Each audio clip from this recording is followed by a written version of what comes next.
Ligilig mo sa ukay-ukay, Adrian. Hindi ka ba natatakot? Baka mamaya patay na yung nagsuot niyan eh. Hindi mo ba nakikita lahat ng suot ko? Ukay-ukay lang to.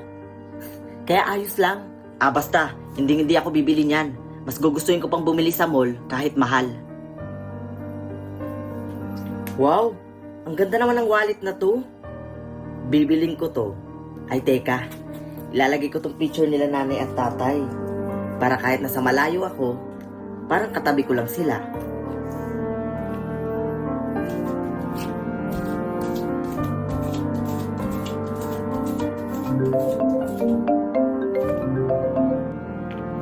Oh, Angela, ba't napatawag ka?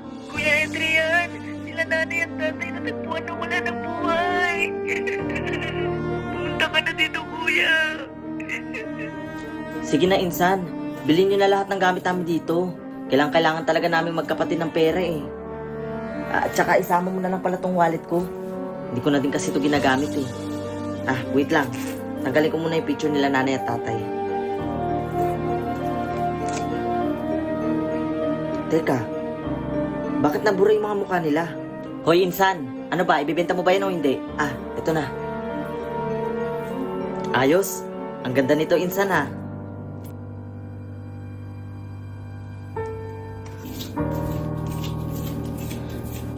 Condolence, Adrian. Kamamatay lang ng magulang mo. May patay na naman kayo. Anong condolence? Wala naman na kaming patay ah. Ha? Hindi mo ba alam?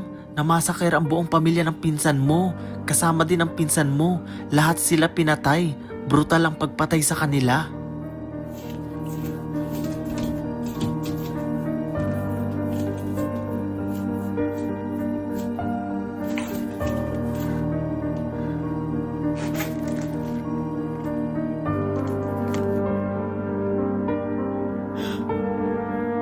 Nabura din lahat ng mukha ng family picture nila. Hoy Adrian, ano pang nangyayari sa'yo? Bakit balisang-balisa ka? Alam mo Marvin, simula nung binili ko tong wallet na to, biglang namatay sila nanay at tatay. Tapos nung binenta ko naman to kala Joey, namatay naman yung buong pamilya niya. Kasama siya. Nakakatakot naman yan. Kailangan ko nang maitago to para wala nang mapahamak.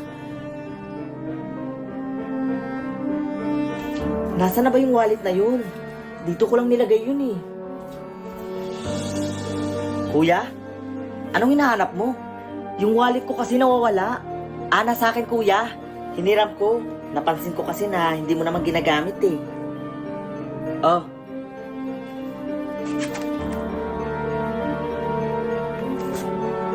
Naglagay ka na ng picture? Hindi burado yung mukha. Napaparanoid lang siguro ako. Hindi naman pala yung wallet ang dahilan kung bakit namamatay yung mga tao sa paligid ko. Ang cute ng picture natin kuya no? Boyfriend ko yung nakalagay diyan kanina. Kaso nag-fade yung mukha niya eh.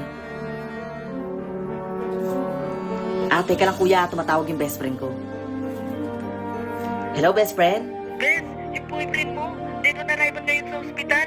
Night and run habang papunta daw dyan sa inyo.